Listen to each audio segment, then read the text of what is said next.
था you should be able to see your shoes through group for IVs।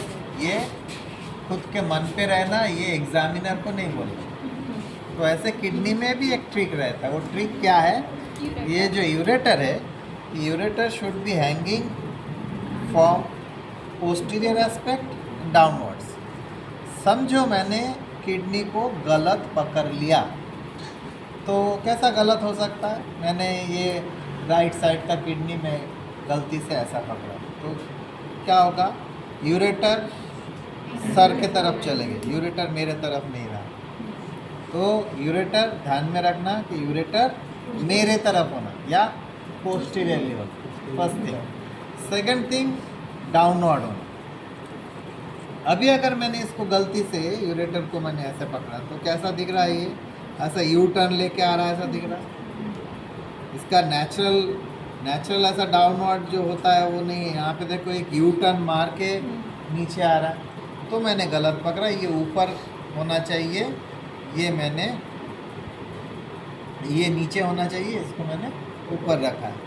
तो that is the first thing कि भाई ureter should be coming out below behind, from below behind. उसके ये तुम्हारे दिमाग में रहना चाहिए।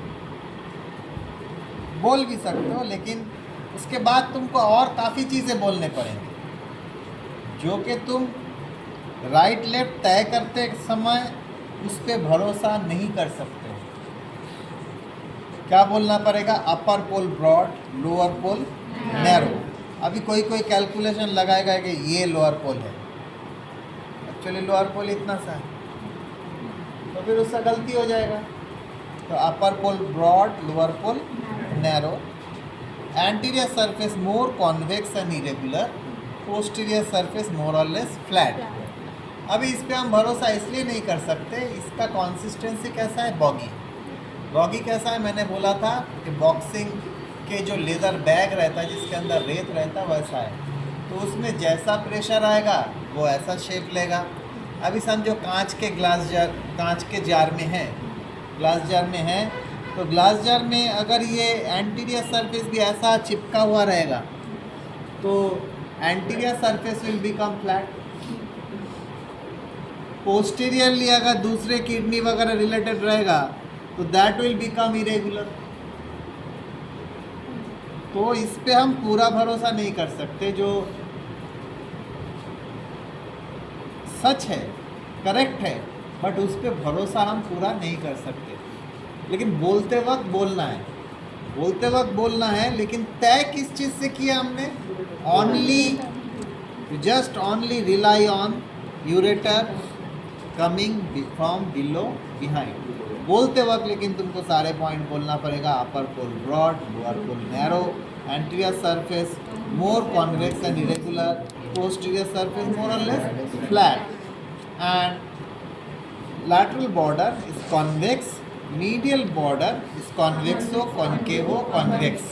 After that, what I have told you, that left kidney is slightly higher than right kidney, and anterior surface ऐसा anterior नहीं रहेगा, anterior surface anterolaterally and superiorly directed होगा।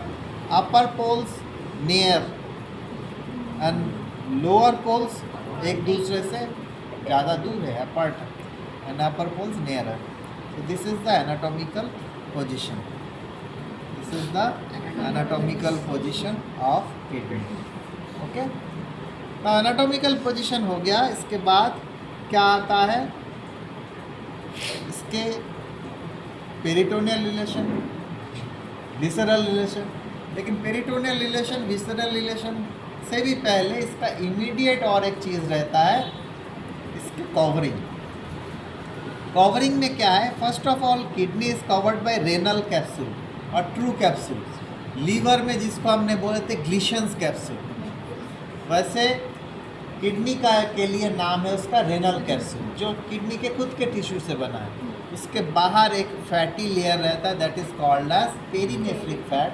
पेरीनेफ्रिक फैट के बाहर एक फैसा रहता है, that is called as renal fascia, and renal fascia के बाहर एक फैट रहता है, that is called as paranephric fat. So 2 layers of fat that is why no impression is that much prominent. Viscera के जो impression है वो उतना प्रोमिनेंट नहीं है, क्योंकि दो गद्दी है, एक पेरिनेफ्रिक फैट और एक पैरानेफ्रिक फैट, और 4 टोटल कवरिंग है, renal capsule, perinephric fat, then renal fascia, then paranephric fat. अब ये जो रेनल फैसा है, ये renal fascia extended below up to pelvis, क्योंकि पेल्विस से किडनी का असेंड होता है। राइट किडनी असेंड होते होते लीवर पे अटक जाता है, लेफ्ट किडनी असेंड होते होते स्प्लीन पे जाके अटकता है।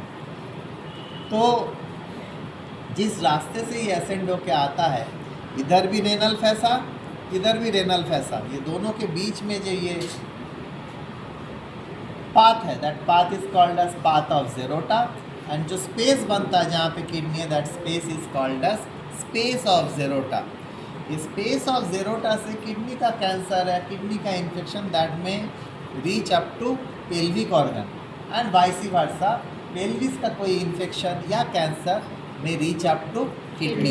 So that path of Zerota is very much important regarding PET scan, जो आजकल बायोप्सी ना करके हम डायरेक्टली स्कैन करके निकालते, तो वहाँ पे हम PET स्कैन करके देखते हैं कि भाई मेटास्टेसिस कहाँ तक हुआ है। तो ये पाथ ऑफ Zerota बहुत इम्पोर्टेंट है, ठीक है। नाउ इसके बाद आते हैं रिलेशंस। रिलेशंस में यहाँ पे first of all upper part, it is related to right suprarenal gland. After right suprarenal gland, so right suprarenal gland, ये एरिया का नाम क्या होगा, suprarenal area. Then liver, ये एरिया क्या है, लीवर से गार्डेड रहता है, तो ये एरिया का नाम क्या होगा, hepatic area. Then there is second part of duodenum here, so that area is called as duodenal area. फिर यहाँ पे रहता है right colic flexor, right colic flexor के लिए कोलिक एरिया, और ये जो फ्लैट दिख रहा है ये है jejunal area, related to jejunum. तो suprarenal area, hepatic area, duodenal area, colic area, jejunal area. So कि हिल दुल के कहाँ जा रहे हो, ठीक है, सखी हिल दुल के कहाँ जा रहे हो, ठीक है। So that is how you can remember the anterior relation of right kidney. Now left kidney के लिए सिर्फ इसके जो क्या बोलते हैं, इसके जो मिरर इमेज लेफ्ट साइड में जो जो चीज़ें रहता है, कंपोजिट स्ट्रक्चर, अभी यहाँ पे लीवर है, राइट हाइपोकॉन्ड्रियम, तो लेफ्ट हाइपोकॉन्ड्रियम में क्या है, स्प्लीन एंड स्टमक। सुप्रेनल ग्लैंड, तो राइट सुप्रेनल ग्लैंड, तो इधर क्या है, लेफ्ट सुप्रेनल ग्लैंड। लीवर के बदले यहाँ पे है स्प्लीन एंड स्टमक। फिर ड्यूडेनम से शुरू होके स्प्लीन तक जाता जो ऑर्गन, वो क्या है, पैनक्रियास, तो इधर ड्यूडेनम है तो इधर पैनक्रियास है। फिर उसके नीचे इधर सिर्फ अल्टी पल्टी हो जाता है, इधर क्या था, राइट कोलिक फ्लेक्सर जेजुनम, इधर रहेगा jejunum left colic flexor. So that is the anterior relation of left kidney. Now coming to the posterior. Posterior के लिए हमको इसको अब उल्टे साइड से देखना पड़ेगा। तो ये लेफ्ट जो है ये हम ऐसा रख दिया, अभी पीछे से देख रहे हैं, तो यहाँ पे ये जो upper 1/3, that upper 1/3 is covered by diaphragm, it is related to diaphragm. Diaphragm के साथ साथ और क्या रहता है, ribs, 12th ribs, 11th rib वगैरह। डायफ्राम के फ्लिप्स क्या है, डायफ्राम के फ्लिप्स है medial arcuate ligament, lateral arcuate ligament, and वो जो 11th 12th रिब है उसके फ्लिप्स। तो ये अपर 1/3 हो गया। लोअर 2/3 जो है वहाँ पे 3 मसल रहता है, कुछ ऐसे रहता है 3 मसल, सुपेरोमीडियल टू इन्फेरो लैटरल। तो 3 मसल क्या है, फर्स्ट है सोअस मेजर, मोस्ट मीडियली क्या है, सोअस मेजर। अभी जैसे मेरे फिंगर को ग्लव्स का कवरिंग है, तो इस सोअस मेजर को कवरिंग है इलियोसोअस फैसा। सेकंड जो मसल है दैट इज क्वाड्रेटस लंबोरम। अब ये मिडिल फिंगर को जैसे ग्लव्स का कवरिंग है, तो यहाँ पे जो कवरिंग रहता है इसका नाम क्या है, थोराको लंबर फैसा। एंड थर्ड है ट्रांसवर्सस एब्डोमिनिस, ट्रांसवर्सस एब्डोमिनिस को जो कवरिंग है दैट इज कॉल्ड एज फैसा ट्रांसवर्सलिस. So psoas major along with iliopsoas fossa, quadratus lumborum along with thoracolumbar fossa and transversus abdominis covered by fossa transversalis. ये 6 structure समझ में आ गया. Lower 2/3 में, अपर 1/3 में डायाफ्राम रिब्स है. लोअर 2/3 में ये मोटे तौर पे जो बड़े स्ट्रक्चर है ये है. बाकी जो स्ट्रक्चर है वो बारीक स्ट्रक्चर है. अब वो बारीक स्ट्रक्चर क्या है? बारीक स्ट्रक्चर 9 है. वो 9 बारीक स्ट्रक्चर क्या है? Ilio hypogastric, ilio inguinal and subcostal, artery, vein and nerves. तो 3 into 3 there are total 9 tiny structure जो रिलेटेड रहेगा लेकिन जिसका कोई इम्प्रेशन नहीं बैठेगा. इम्प्रेशन सिर्फ यहाँ पे तुम गौर करोगे तो देखोगे तो यहाँ पे 3 ऐसा यहाँ पे इम्प्रेशन आ रहा है. Transversus abdominis, quadratus lumborum and psoas major. ठीक है, तो ये हो गया रिलेशन. यहाँ पे पेरिटोनियल रिलेशन क्या है? Kidney is totally retroperitoneal. एक शब्द में ख़त्म कर सकते हो तुम. यहाँ पे ये रिलेशन रहेगा मीडियल एस्पेक्ट में. मीडियल एस्पेक्ट में क्या रिलेटेड है? VAU, वेन, आर्टरी, यूरेटर भाव. तो ये मोटे भाव, ये छोटे भाव. ठीक है, तो right renal artery, right renal vein, right renal artery and right ureter. इधर left renal vein, left renal artery and ureter. ये छोड़ के यहाँ पे 2 स्ट्रक्चर रहता है. एक है बोलो इंफीरियर वेना कावा और दूसरा है एब्डोमिनल एओर्टा. ये हो गया मीडियल रिलेशन. लैटरल रिलेशन में राइट साइड में रहता है हेपाटोडेनल पाउच जो कि किडनी और लीवर के बीच का एक पेरिटोनियल स्पेस है, पाउच है. और लेफ्ट साइड में क्या रहता है? Left abdominal wall and spleen. ठीक है, तो ये एक्सटर्नल फीचर हो गया. अब इंटीरियर देखेंगे. इंटीरियर अगर हम देखेंगे तो इसको अगर डाइसेक्ट किए हम तो इसके अंदर हमको दिखाई देगा कुछ dark shade triangular area and कुछ light shade column like area. तो डार्क शेड जो एरिया है उसको बोलते हैं डार्क शेड जो एरिया है वो कॉलम है, रेनल कॉलम. और लाइट शेड जो है वो रेनल पिरामिड. तो ये रेनल पिरामिड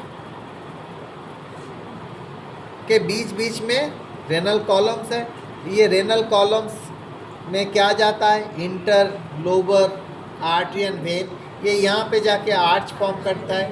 ये आर्च फॉर्म करता है. वहाँ से अभी तुमको कुछ पिन होल्स दिखेंगे जैसे तुमने हार्ट में देखे थे फोरामिना, वेनेरम, मिनिमेरम. यहाँ पे तुमको कुछ छोटे छोटे फोरामेन देखेंगे. थोड़ा दबाएंगे तो वहाँ से पानी निकल के आएगा. तो ये जो छोटे छोटे फोरामेंस है, पिन होल लाइक स्ट्रक्चर है, they are nothing but cortical nephrons के ग्लोमेरुलस. कॉर्टिकल नेफ्रॉन के ग्लोमेरुलस. उसके अंदर क्या है? उसके बाहर क्या है? Bowman capsule. तो खुले आँख में इतना ही दिखता है. और ये सेंट्रल जोन में हमको दिख सकता है major calyx and minor calyx. हमको ये दिखेगा कि जो रेनल पैपिला है, ये समझो ये एक रेनल पैपिला है. That papilla is received by a minor calyx. Each papilla, देखो ये एक पैपिला क्लियर दिख रहा है बड़ा सा. ये एक पैपिला है जो पिरामिड का एपेक्स है. That is received by a funnel shape structure. ये दिख रहा है, ये रेनल पैपिला है. That is received by a funnel like structure. That is called as minor calyx. And minor calyx join to form major calyx. Major calyx join to form ureter. इतना ही खुले आँख से दिखेगा. इसके आगे का जो है, और अगर हमको जूम इन करना है तो वो हमारे हिस्टोलॉजी में हो चुका है. ठीक है, माइक्रोस्कोपिकल स्ट्रक्चर हो जाएगा. ये हो गया हमारा किडनी.